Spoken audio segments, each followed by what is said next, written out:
Hello, everybody, and welcome to Fresh Off the Set. My name is David Osmond. And I'm Carrie Hawker-Diaz. Okay, today's podcast is so important. We are talking about social media with our children.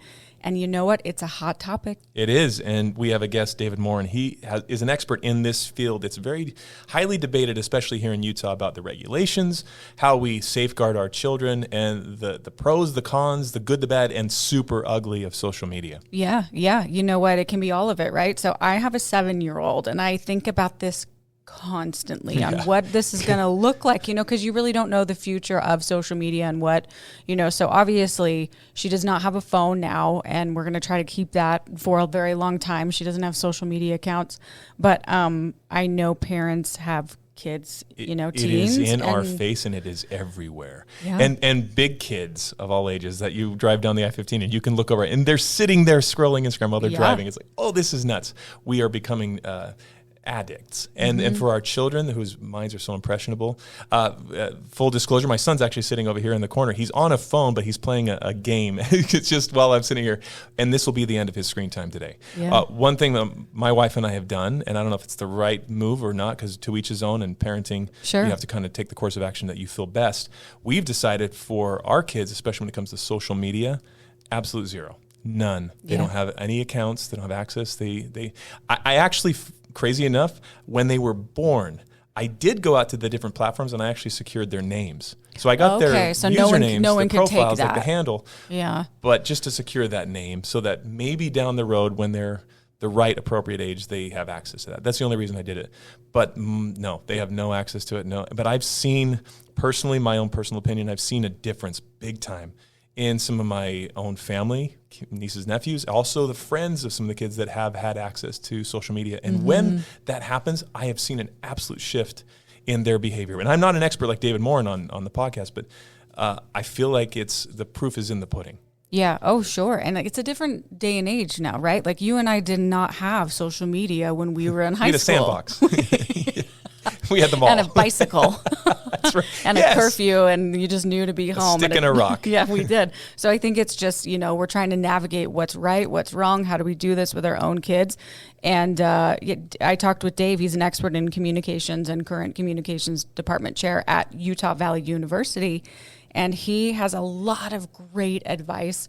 How do we regulate facts. it? How do we control it? How do we help these kids? Right. I think it starts as examples ourselves. We lead the way. Right. These are our kids, the most important thing, right? Yeah. Okay, should we give it a listen? I can't wait. I am so excited to talk with Dr. Dave Morin today. How are you, Dave? Thanks for joining me. I'm doing very well. Thanks for having me. Yes, this is such an important topic. I'm going to dive right into the first question. Why don't you introduce yourself and tell us about your background in communications and your current role at UVU.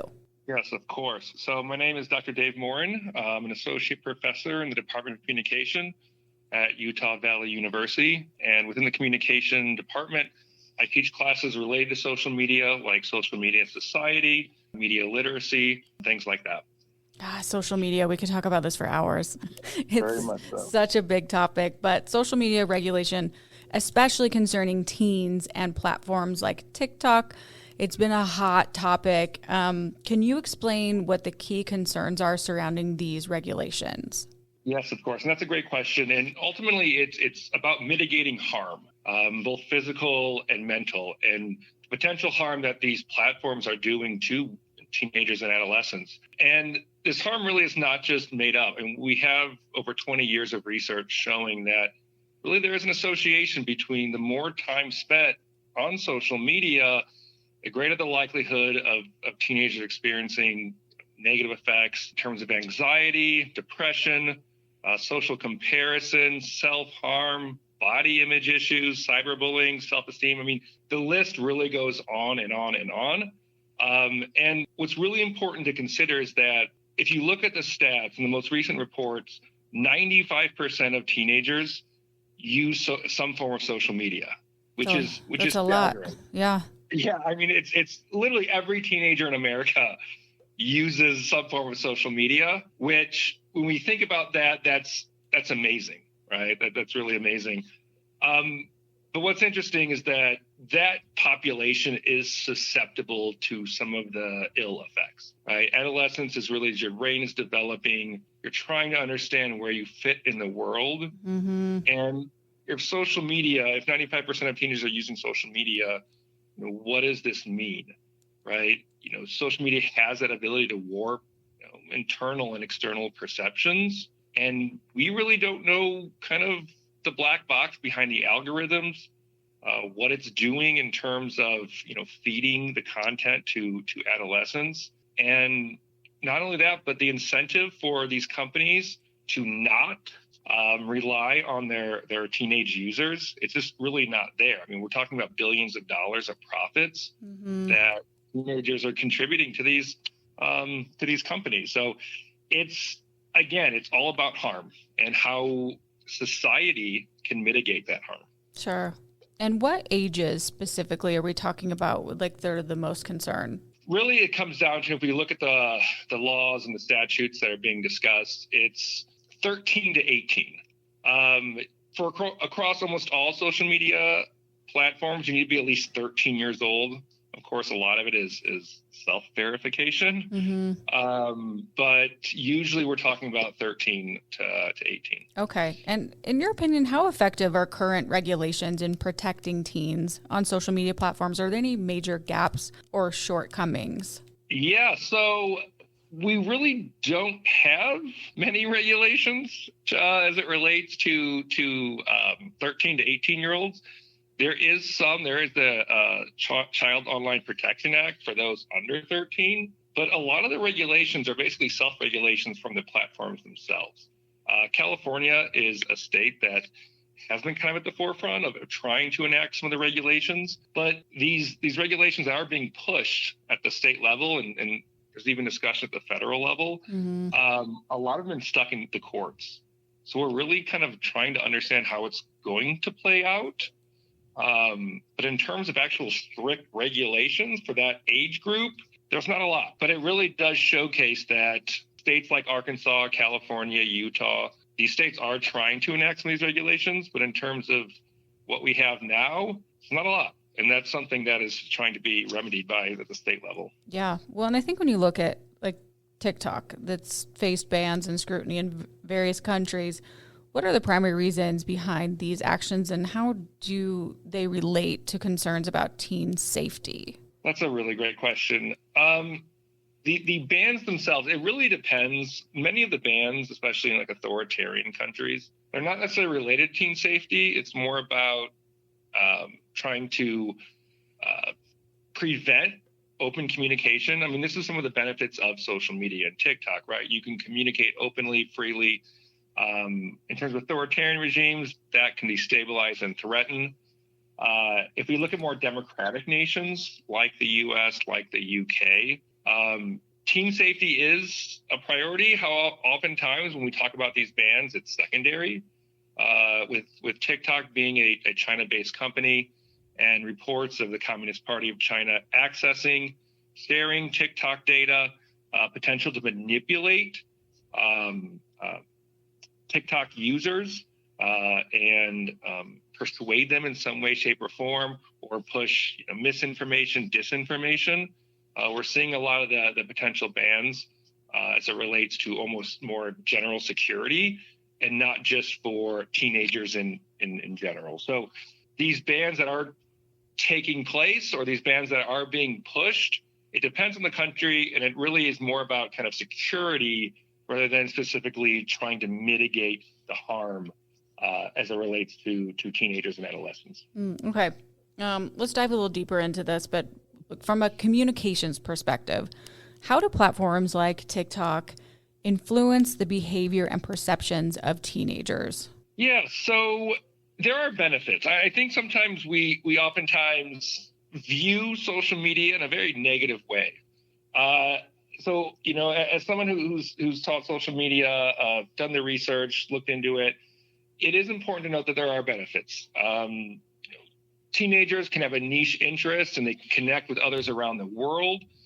They can actually help to feel less isolated, depending on how they're using it.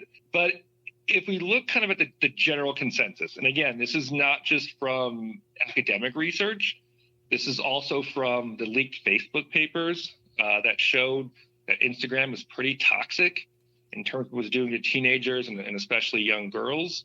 As a general kind of consensus that it's more negative. It is a negative influence in terms of behaviors and perceptions. And it kind of goes back to the first question, right? Things like social comparison. How do we view ourselves when comparing ourselves to others, right? If you look at some of the research in terms of things like self-harm and behavior, right? The association is there. The more time you spend on social media, the likelihood of these negative outcomes across a wide variety of variables increase. It is important to note as well that, one study is not make or break how we view social media. But again, this is kind of a general consensus. And it's not just, academics saying this. It's also the internal documents. And just recently, the Surgeon General of the United States actually issued an advisory on social media use amongst adolescents and teenagers. So this is a topic, like you said, it's a hot topic, and it's being discussed both in universities, colleges, but also internal documents up in Meta, for example, and of course at the federal government level with the Surgeon General. Kind of all over. Yeah, you just mentioned the Surgeon General, but are there any other notable case studies or examples where social media regulation or lack thereof has significantly impacted teens' well-being or norms? Yeah, so again, since we don't have necessarily all of the data, because a lot of these laws that have been enacted at the state level have been kind of not been implemented because there's different lawsuits from companies like Meta to stop it. So there's injunctions from the courts. In terms of actual case studies, we are seeing more and more families and parents coming out discussing how social media impacted their kids as it relates to suicide and self-harm. Carson Bride out of Arizona comes to mind. He was bullied through Snapchat, eventually took his own life. His parents have been, his mother especially, has been at the forefront, speaking to Congress, discussing what Snapchat did or did not do, the cyberbullying that took place. So as families sue, as we hear more and more, the case studies really start to add up. In terms of the social media regulation, again, we're still trying to understand what we're going to do and the potential effects. Yeah, well, I think a lot of this, if you think about it, pertains to just these minds that are still growing and forming. And, even as adults, I go through my social media and I'm like, oh, I wish I was doing this. I wish, and I'm grown and I'm supposed to be mature, and it still affects me. So I think, you think about these teen minds that are still growing and changing and learning, and how much it really can affect them. Exactly. And that's where, it comes down to a lot of these regulations. They're all about they're all about teenagers, right? In terms of adults, you have some discussion here and there, but really it's about that developing mind and what social media can do, especially when you have literally almost 100% of teenagers using some form of social media. Yeah. Okay, and I'm interested to get your opinion on this. How can regulatory bodies balance the need for freedom of expression on social media with the protection of vulnerable groups like our teens? That's where the problem ultimately lies. When states have enacted these laws, Utah, for example, you basically have companies through these lobbying organizations that Meta's a part of, that TikTok's a part of. They basically sue and say, you're really pushing back against teenagers' right for free expression. And they do have that right to express themselves freely in the United States. On the flip side, they're also minors. So they don't necessarily have the same rights as we do as adults. So it really is that balancing act. And what's really interesting to consider is that depending on the state, they are differentiating between, well, what is actual, for example, a kid, right? So Utah is basically saying you need parental permission up to 18. Other states are saying, well, you need up to 16. And you can, after 16, you can use it without parental consent. So at the state level, it's really changing how we're viewing, right, a kid versus an adult in terms of, can they use social media without parental permission, and do they have that particular right? So they do have freedom of expression, and it's not like teenagers don't. On the flip side, they are minors, but these lawsuits and some of these advocacy groups are pushing back on some of these laws, basically saying, you are violating that First Amendment, right? Freedom of expression. The government is putting on those restrictions against teenagers, and we'll see where the chips fall when these decisions are made at the judicial level. Yeah. Okay, I have a question for you. This is just for Dave. In your opinion, what age do you think is appropriate for teens to be on social media, and does it matter with each teen?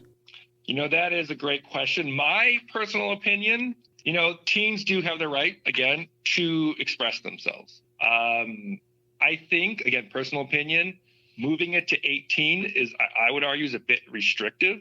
I think some of the states that are choosing around 16 in terms of parental consent, I would fall more into that camp. I do find it a bit problematic that if we do expressly restrict that ability to create, to express oneself on these platforms up until they're adults, I just find that a bit concerning overall. But that's where I lie. That's where I stand. Take that as it may, but that's where Dave Morin sits. No, I appreciate that a lot, and I know that so you're in this so much. I mean, this is you. This is your world. So it's important to get your opinion on it. How do you see Utah's approach to social media regulations evolving in the next few years, particularly in response to emerging concerns or technological advancements? And this is where we are going to see changes. I think Utah's social media regulations, as they evolve, as we learn more of what these regulations can do, when we get that feedback, the laws and the regulations will modify.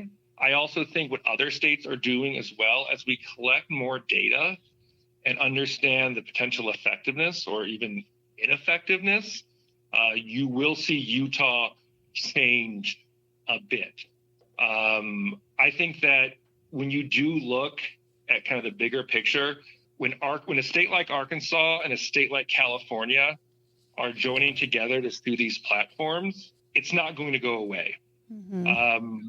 When you see families tearfully speaking before Congress on what these platforms may have done to their kids, it's also going to, if you look at from a PR perspective, right, you're also going to see these platforms change almost through self-regulation. So I really do think that as you see more lawsuits from families from, I think it's now 45 states plus DC, the gravity of the situation really become even more evident.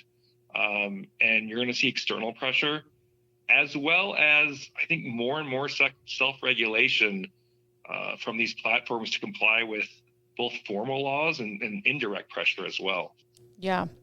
Do you know where our state, as far as comparing to all the other states and their regulations and their rules and how strict they are being, like, where do we fall in line? We are quite strict. So we, as a fellow Utahan, I say, yep, and I should say here in Utah, yes. The law that is supposed to take effect in a few months, it's already had lawsuits trying to prevent this law from being enacted. Things like a curfew, right? Teenage curfew, I believe from 7:30, 6:30, where teens can't use social media. Parental consent up to 18. Default privacy settings at the max. Decrease in push notifications. That's something that's not really discussed, but it should be discussed. And I think also the big one here is that the onus now is going to be on social media companies to show that they aren't doing harm. So before that, you really have the responsibility was for the plaintiff, was for like the family or parents. Now it's going to be that the social media company, the social media platform needs to show, that they are taking substantive acts and substantive actions to prevent harm. So that's a big thing as well. So Utah really is at the forefront of trying to enact policies to combat some of the harm that we are seeing with regular social media use. Yeah, that's good. And speaking of Utah, what role do Utah's educational institutions like UVU play in shaping those policies or educational programs related to social media literacy and regulation for our teenagers? Oh, great question. And education is really, really important, and especially to combat the negative effects. I think understanding from an outside perspective of how these platforms impact us really goes a long way for us to become more media literate, not just with social media, but really all types of media. And also if we move beyond potential effects, right? Understanding how phones and platforms are designed to grab and keep your attention, right? Social media platforms are designed as slot machines. Right, trying to grab your attention, the bells and whistles. I think we forget that, but yes, that's exactly what they're supposed to do. Oh, exactly, right? I mean, these platforms make money based off how long you spend time on Instagram, on TikTok, right? They learn from your behavior, right? They sell your data, right? Advertisers know more and more about you the longer you spend time on a particular site. So educating yourself and also learning at a young age can go really a long way. I think the average age for a child to receive a cell phone is 10 to 12. I mean, that's parents and K through 12 educators can take the initiative and really educate these kids of, how social media is used. What is the purpose of social media? How can it be used for good? But learning that early, I would argue, can really help to mitigate some of these problems that we see when these kids become teenagers. Okay, that's interesting. When you say 10 to 12, I think, oh my gosh, that's so young, but I know that that's a reality. What about, how there's some companies that have the phones that there's no social media on there, so it's just they get a phone at first, figure out how to use it, texting, calling, and then slowly add social media in? Or do you think kind of right away introducing it and teaching and educating? That's a tough question. I think, kids are smart. I think kids have ways in which to get what they want. Mm-hmm. They have ways in which to, if they want to be on social media, they're going to get on social media. Whether we start with phones that don't have any social media, I think that's going to depend on the child, depend on the parent. Like I said, a lot of these platforms you have to be 13. Of course, it is self-verification. I think personally, by educating them at 10, at 12, the pitfalls of social media, the benefits of social media, it's not going away. And so for me personally, yes, I think, again, depends on the family, depends on the parents, depends on the child, the maturity level. But education, regardless if you use a phone that doesn't have any social media or you get top of the line iPhone, that's the first step. And I think it can go a really long way, especially if we continue to teach them more and more as they get into junior high, into high school, to be more media literate citizens in general. Mm-hmm. It's a really good point. I mean, that's in a lot of subjects with kids, whether you just ignore it or, you educate, because they're not going to know, because it's going to come up. It's going to be there, so it's like if you're not educating, they're not going to know what to do in that situation. And so I think that's really good advice. Agreed. Okay, finally, where do you see the future of social media regulation heading, particularly in relation to teenagers' online experiences? What do you think? Tell us the future, Dave. I always tell my students, be very wary of futurists because they make grand proclamations and oftentimes they don't come to fruition. When we look at what we see right now, it's kind of the Wild West. Different states are doing different things.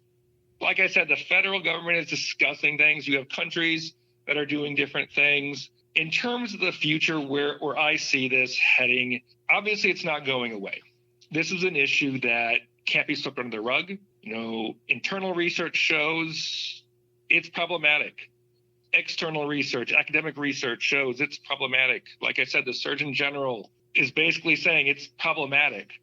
So something's going to change. In terms of regulation, you're going to see more laws enacted. I'm curious to see how the judiciary is going to decide on some of these regulations, on some of these laws.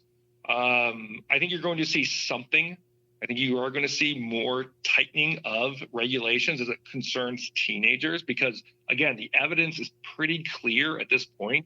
But I also think you're going to see much more self-regulation with these platforms. The old way of doing things is going to basically become just that, the old way. This is especially true, like I said, when you're seeing more of these leaks. Just recently, a New York Times article came out related to some of these leaked emails where with Meta, they know that there are problems. So I think you're going to see more self-regulation, if only to prevent some of the more draconian laws that might be put on the books. But I also think, and this is where me personally, my own personal perspective is that we're also responsible as users. When we talk about social media, we are also in kind of the same boat, like you kind of discussed with, it affects us as well, right? As adults, it affects us. So we're kind of all in the same boat, and helping to recognize and helping one another recognize the pitfalls can really go a long way. Educating ourselves, educating others, kids, teenagers, college students, adults, by taking that responsibility, I really think that we can help mitigate some of the harm and really prevent and combat some of those negative effects that we are seeing with increased social media use. Yeah, definitely. And just recognizing, I think that's so important that we're finally, it's sad we're seeing the results. And we're seeing the harms, but we're recognizing it and taking steps. I'm proud of Utah and the steps that we're taking as well. Is there anything else you want to say that we didn't cover? No, I think we covered kind of we kind of covered most of the issues. I would encourage everyone to, keep informed, keep updated of what's happening, because, it's going to affect teenagers here in Utah, teenagers across the country. And so it's an ever-evolving landscape with the injunctions. It wouldn't surprise me if some of these laws actually go to the Supreme Court. So just, being aware and staying educated on this topic is really useful and helps to understand where we're going as it relates to social media regulation and potential effects on adolescents and teenagers. I think that's so true. You've given us some great tools and ideas and tips, and just so important to stay educated, like you just said, and so parents can make our best decisions to help our kids and hope to protect them the best that we can. Excellent. Yeah, I definitely agree, and we'll see what happens. I'm definitely excited to see what's decided from here on out and for the next 1, 5, 10, 15, 20 years in the future. Yep. Hopefully for the better, right? Exactly. Crossing our fingers. Okay, we like to wrap up with what we call the Fresh Five. 5 quick questions. I'm going to ask you, are you ready? I am ready. Let's go. Here we go. First one, celebrity crush. Ooh, I have to go with Anne Hathaway. Anne Hathaway. Okay. I love her too. She's amazing. Okay, what's your go-to karaoke song? Oh, man. I got to go with We Didn't Start the Fire by Billy Joel. Oh, that's good. Okay. What is the last book you read?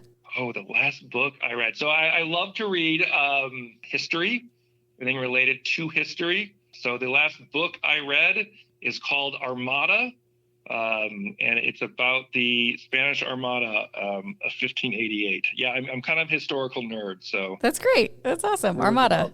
Very cool. Yep. Okay, what is your dream dinner guest? And this could be like a someone who has passed, someone who's alive, celebrity. Who's your dream dinner guest? Well, this is tough. I would have to say probably Winston Churchill. Okay. His thoughts on a wide variety of topics, and he seems like he'd be an awesome person to have dinner with. That would be a very interesting dinner. I agree. Last one. What makes you smile? Oh, what makes me smile? That's a tough question. I would say it could be as simple as French fries. I mean, it could be so simple. So it can be a one-word response. Anything you want. Okay, I'm going to say a new Amazon package on my porch. Nice. I think a lot of people are with you on that one. There you go, right? Well, Dr. Dave Morin, thank you so much for this information and helping us protect our teens. It's the most important thing we can do is protect our kids. Excellent. Yeah, I agree. And thank you so much for having me. Sure. We appreciate your time. And thank you for listening to another episode of Fresh Off the Set. Please rate, review, and subscribe, and we will see you next week. Congrats, you made it to the end. If you want to continue to freshen up your day, you can watch us on Fresh Living every weekday on CBS Channel 2 in Utah at 1 o'clock. You can also watch us on our YouTube channel, KUTV Fresh Living, and follow us on social media. We will see you next week.